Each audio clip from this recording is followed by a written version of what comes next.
मुजफ्फरनगर में आज त्यागी भूमिहार ब्राह्मण समाज समिति के राष्ट्रीय अध्यक्ष मांगेराम त्यागी के नेतृत्व में जिला कलेक्ट्रेट परिसर में एक दिवसीय धरना प्रदर्शन किया गया। यह धरना चौधरी मांगेराम त्यागी मैदान में कर्मचारियों और अध्यापकों के सम्मान तथा उनके शोषण के विरोध में आयोजित हुआ। प्रदर्शनकारियों ने बीएसए कार्यालय पर भ्रष्टाचार के गंभीर आरोप लगाए और संविदा कर्मियों को हटाने को अन्यायपूर्ण बताया। मांगेराम त्यागी ने मुख्यमंत्री योगी आदित्यनाथ से मामले का संज्ञान लेकर निष्पक्ष जांच कराने की मांग की। देखो, धरने पे तो हम बैठे हैं किसानों वाले मामले में, लेकिन आज उल्टा हो रहा काम। आज हमें कर्मचारियों के, वो भी संविदा कर्मी, यानी के कर्मचारी है बीएसए कार्यालय में संविदा कर्मी विकास त्यागी, और यहाँ का बीएसए ने ऐसा ढंग मिचा रखा भाई। 6 महीने हो गए, पहले भी इस लड़के को उत्पीड़न किया, वो चला गया था, और अभी 6 दिन पहले उसकी रिपोर्ट करी और उसे वहां से धकिया गया, ऑफिस से भगा दिया गया।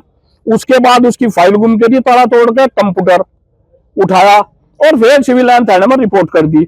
और पुलिस का भी देखो कमाल, वहां गए 10-12 जवान जो इसके घर बजा आगे चढ़ गए, जैसा यहाँ आतंकवादी छुप रहा 302 का मुलजिम हो, और वहां पूरा तांडव मचा अभी 3 दिन पहले। तो हम यहाँ के प्रशासन से पूछना चाह रहे, पहली बात सरकारी तो मेरे जाग तो लगी नहीं, अगर कहीं एक आधा संविदा कर्मी में भी है उसका भी इलाज करोगे।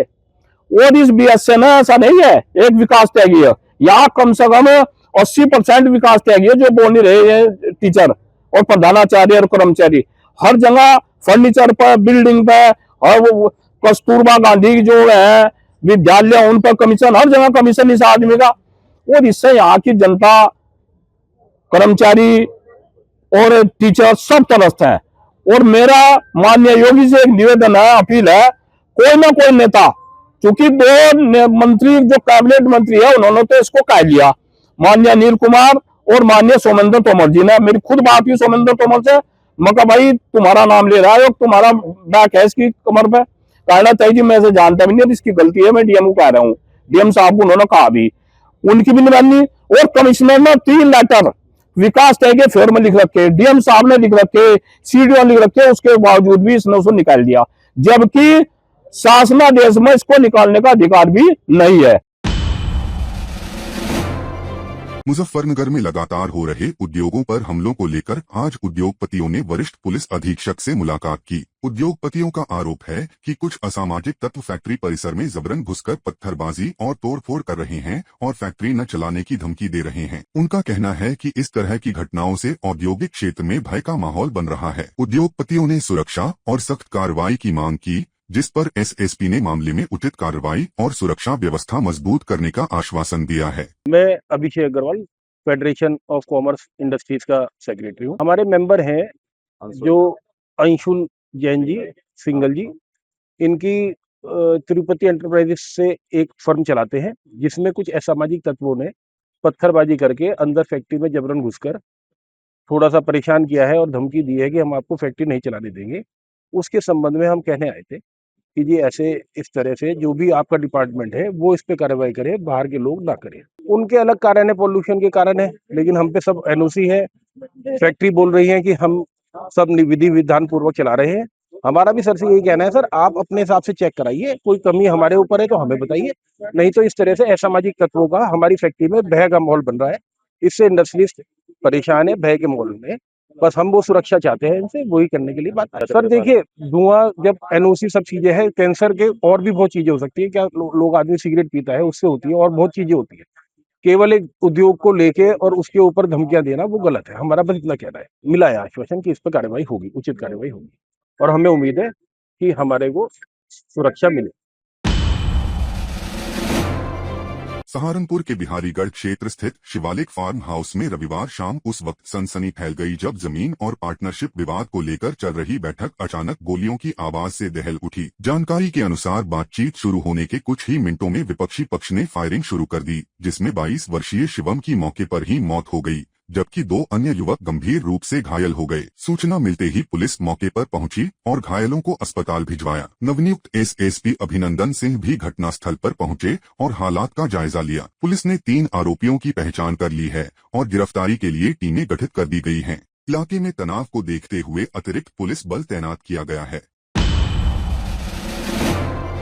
लखनऊ में विधानसभा परिसर उस वक्त सियासी नारों से गूंज उठा जब समाजवादी पार्टी के विधायक अतुल प्रधान समेत कई विधायक माता अहिल्याबाई की तस्वीर हाथों में लेकर सदन पहुंचे। विधायकों ने माता अहिल्याबाई के जयकारे लगाए और मणिकर्णिका घाट के मुद्दे को लेकर सरकार पर गंभीर आरोप लगाए। सपा विधायकों का कहना है कि बनारस में विकास के नाम पर ऐतिहासिक धरोहरों को नुकसान पहुंचाया जा रहा है, जिसे वे कतई बर्दाश्त नहीं करेंगे। उनका कहना है कि मणिकर्णिका घाट का मामला बेहद संवेदनशील है और इसे वे प्रमुखता से सदन में उठाएंगे। हम लोग सीधा ये बताना चाहते हैं कि इन लोगों ने जिस तरह काशी में अपने पुरानी संस्कृति, परंपरा और सनातन का अपमान करने का काम भारतीय जनता पार्टी की सरकार ने किया है, ये किसी से छुपा हुआ नहीं है और हम लोग निश्चित रूप से इसका विरोध करते हैं। उनके अन्यायियों को उन्होंने मारा, पीटा, उनको जो है उनके ऊपर मुकदमे दर्ज किए, हम उसके खिलाफ हैं। और आज माता अहिल्याबाई होलकर जी की तस्वीर लेकर हम लोग इसीलिए यहाँ पर पहुंचे हैं कि कम से कम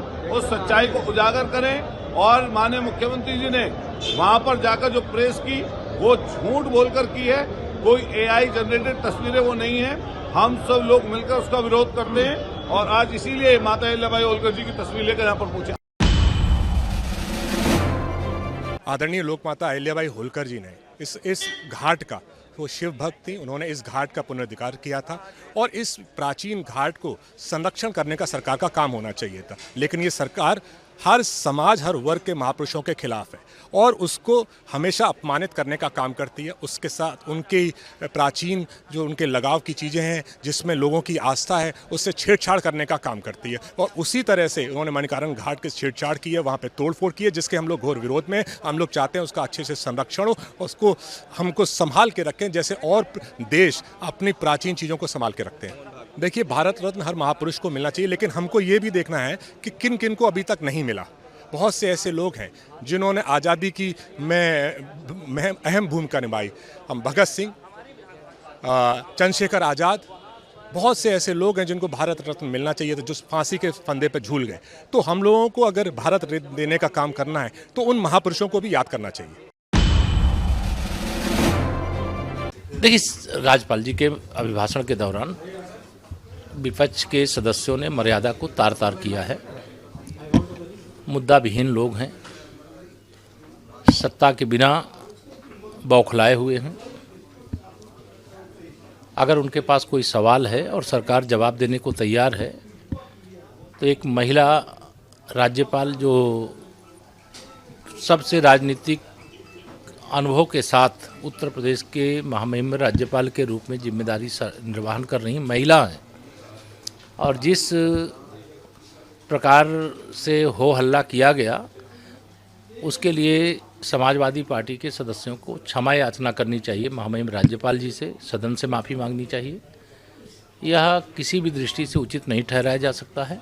विरोध करने के लिए 1 मिनट 2 मिनट लोकतांत्रिक तरीके से कोई विरोध करता है, फिर शांतिपूर्ण ढंग से सुनने का काम करता है, लेकिन समाजवादी पार्टी के सदस्य अराजकता पर उतारू रहते हैं, माहौल ख़राब करने का प्रयास किया करते हैं।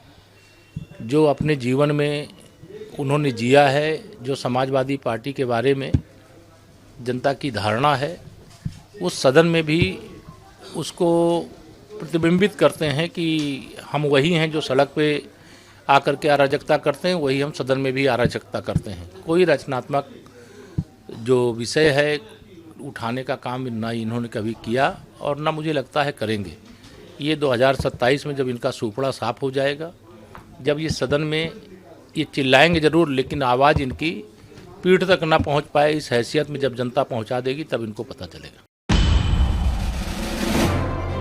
ये उनकी सोच है, लेकिन सावरकर साहब को भारत रत्न किस बात के लिए? क्या देश के अंदर 2 नेशन थ्योरी के लिए या उन माफ़ीनामों के लिए जो तमाम तर लिखे गए? बहरहाल ये सरकार का काम है कि किस चीज़ के लिए देगी, वो ये सरकार तय करेगी। अब ये जो ये बातें कर रहे हैं ना, देखिए अपना आप एडॉप्ट करें, पहले खुद बताएं कि खुद के कितने कितने हैं, फिर उसके बाद बात करें। हमारे लिए सावरकर साहब कोई इशू नहीं है, हमारे लिए इस वक्त देश का जो हालात हैं वो इशू हैं। ट्रेड डील के माध्यम से आपने जिस तरह से देश को गुलामी के जंजीरों में फिर जकड़ने का काम करा दिया है, वो है। हमारे लिए ये बड़ा विषय नहीं है। नहीं, हम लोग बोल नहीं रहे, हम लोग काम कर रहे हैं मौके पर। जो ये फॉर्म जब 7 के माध्यम से घोटाला करना चाह रहे हैं उसको पकड़ने की कोशिश कर रहे हैं। सुप्रीम कोर्ट को संज्ञान लेना चाहिए कि संविधान पर कि संवैधानिक पद पर बैठा हुआ व्यक्ति संविधान की धज्जियां कैसे उड़ा रहा है। देखिए, सुप्रीम कोर्ट को लेना चाहिए संज्ञान। संवैधानिक पद पर बैठे हुए व्यक्ति के मुंह से इस तरह का बयान आना या इस तरह का वीडियो जारी करना निश्चित रूप से बहुत ही घातक है। हाँ, अभी अध्ययन नहीं किया उनके बिना अध्ययन किए यूसीसी आ गया कई स्टेट के अंदर, आदिवासियों को तो आपने रगड़ दिया उसके अंदर। यूसीसी का नुकसान सब जहां पर होगा ना आपको पता चल जाएगा।